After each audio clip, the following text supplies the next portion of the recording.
Bendecido día, amados y benditos del Señor. Gracias por continuar con nosotros en este reto. Nos anima y aquí quiero ser muy agradecido primeramente con el Señor y luego con las personas que se van uniendo.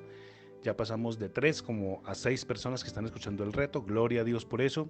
Es un trabajo arduo, pero así fuera por una sola persona. Vale la pena y nos alegramos profundamente que la palabra del Señor esté corriendo y siendo glorificada. Hoy es nuestro día número 111 y vamos a leer 1 Corintios capítulo 5 y capítulos 6. Vamos a leer de a dos de aquí en adelante y pronto llegaremos a las cartas también de Pablo y leemos 2 capítulos porque son bien corticos, entonces podemos aprovechar bien el tiempo. Y Pablo sigue hablando acerca de los corintios y sigue hablando acerca de una iglesia que tiene una característica, es muy orgullosa, es una iglesia que se cree tener la última revelación, pero está llena de equivocaciones y está cometiendo demasiados errores. Así que algo quiere decirnos y quiere enseñarnos el Señor y bueno, pongámonos a sus pies y escuchemos su consejo para nosotros en este día.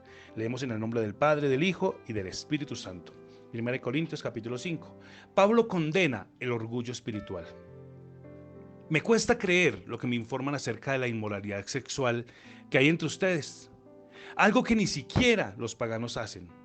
Me dicen que un hombre de su iglesia vive en pecado con su madrastra. Ustedes están muy orgullosos de sí mismos. En cambio, deberían estar llorando de dolor y de vergüenza y echar a ese hombre de la congregación. Aunque no estoy con ustedes en persona, sí lo estoy en espíritu. Y como si estuviera ahí, ya emití mi juicio sobre este hombre. En el nombre del Señor Jesús, ustedes deben convocar a una reunión en la iglesia. Yo estaré presente en espíritu, igual que el poder de nuestro Señor Jesucristo. Entonces deben expulsar a ese hombre y entregárselo a Satanás para que su naturaleza pecaminosa sea destruida y él mismo sea el salvo en el día del Señor. Es terrible que se jacten sobre dicho asunto. ¿No se dan cuenta de que ese pecado es como un poco de levadura que impregna toda la masa? Desháganse de la vieja levadura, quitando a ese perverso de entre ustedes. Entonces serán como una nueva masa preparada sin levadura, que es lo que realmente son. Cristo, nuestro Cordero Pascual, ha sido sacrificado por nosotros. Por lo tanto, celebramos el festival no con el viejo pan, la perversidad y la maldad, sino con el nuevo pan de sinceridad y verdad. Cuando les escribí anteriormente, les dije que no se relacionarán con personas que se entregan al pecado sexual. Pero no me refería a los incrédulos, que se entregan al pecado sexual, o son avaros, o estafadores, o rinden culto a los ídolos. Uno tendría que salir del mundo para evitar gente como esta. Lo que quise decir es que no se relacionen con ninguno que afirme ser creyente y aún así se entrega al pecado sexual, o sea avaro, o rinda culto a los ídolos, o insulte, o sea borracho o estafador, que ni siquiera coman con esta gente.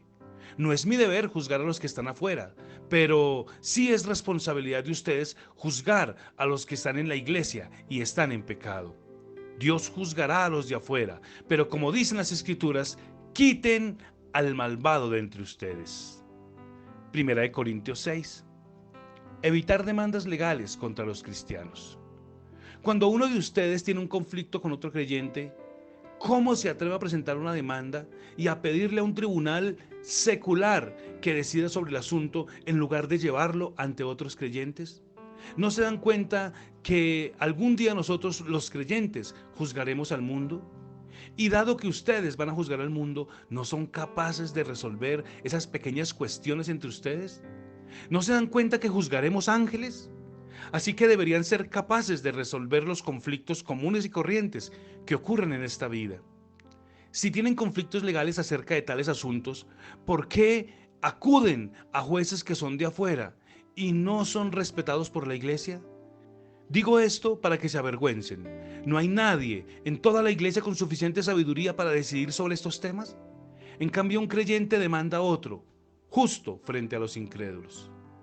El hecho de que tengan semejantes demandas legales unos contra otros en sí es una derrota para ustedes. ¿Por qué no mejor aceptar la injusticia y dejar el asunto como está? ¿Por qué no mejor dejarse estafar?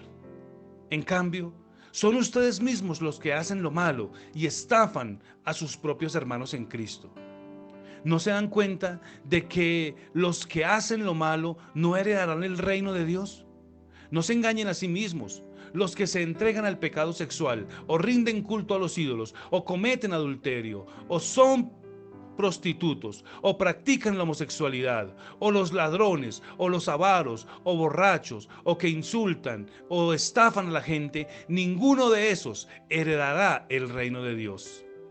Algunos de ustedes antes eran así, pero fueron limpiados, fueron hechos santos, fueron hechos justos delante de Dios al invocar el nombre de nuestro Señor Jesucristo y al ser llenos del Espíritu Santo.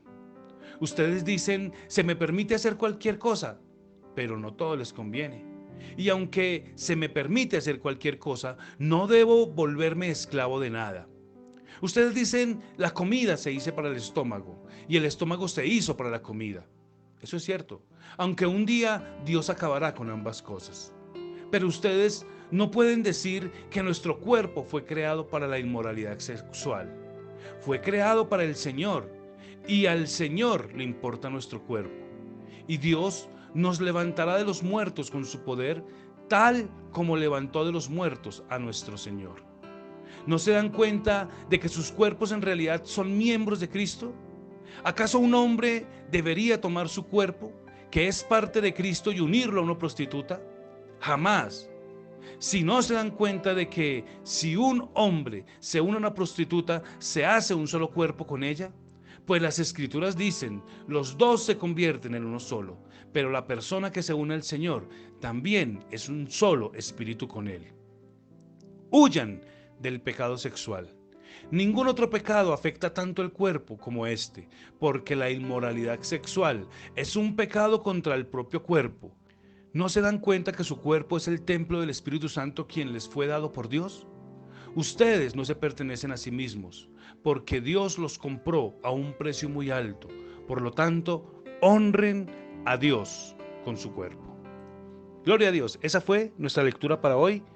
1 Corintios 5 y 6. Y quiero resaltar dos cosas. La primera está en el capítulo 5, verso 9. Y dice Pablo, cuando les escribí anteriormente les dije que no se relacionaran con personas que se entregan al pecado sexual. Pero no me refería a los incrédulos. Hay una batalla muy grande y un aspecto religioso en el que mucha gente cae hoy, es que yo no me junto con ese pecador porque se me pegan los demonios, es que yo no me junto con esa persona porque no es cristiana, es que yo no me junto con esa persona porque no conoce a Dios. Pero si usted mira el ministerio de Cristo, fueron todas las personas con las que Jesús se juntó, con pecadores, con ladrones, mentirosos, adúlteros, borrachos, en fin, un mundo de gente con un mundo de problemas. Pablo está diciendo, tal vez ustedes me interpretaron mal cuando les dije que no se junten con gente deshonesta, pero Pablo arregla la cosa y dice, no, yo no estoy diciendo eso, estoy diciéndole que no se junten con ningún creyente que actúe así, que sea mentiroso, que sea avaro, que sea un pecador sexual, que adore a los ídolos, que cometa errores, que sea avaro, que sea estafador, que cometa todos esos errores que comete supuestamente una persona del mundo.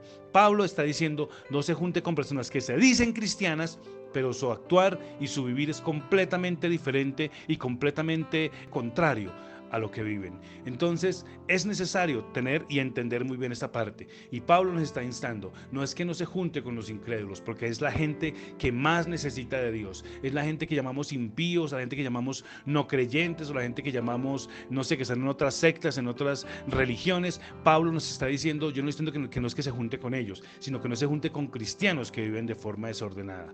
Y la cosa que quiero salvar del capítulo 6 está en el versículo 10.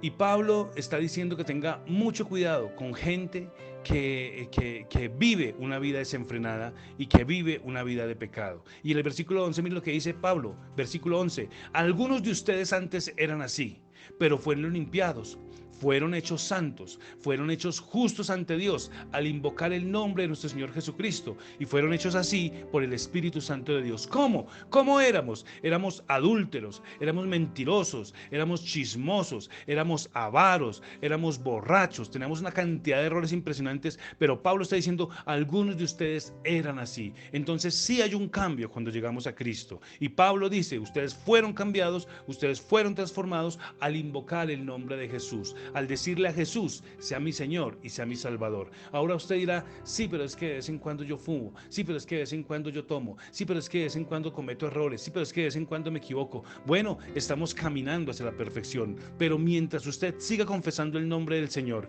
y mientras usted siga siendo lleno del Espíritu Santo, no se preocupe, tarde que temprano la cadena se va a romper, el Señor lo va a liberar. Usted siga adelante y sígase liberando en el nombre de Jesús de todas esas cosas que antes lo ataban. Y lo puede hacer porque Cristo vive en usted y porque ha sido lleno del Espíritu Santo. Un abrazo, muchas bendiciones, regresamos.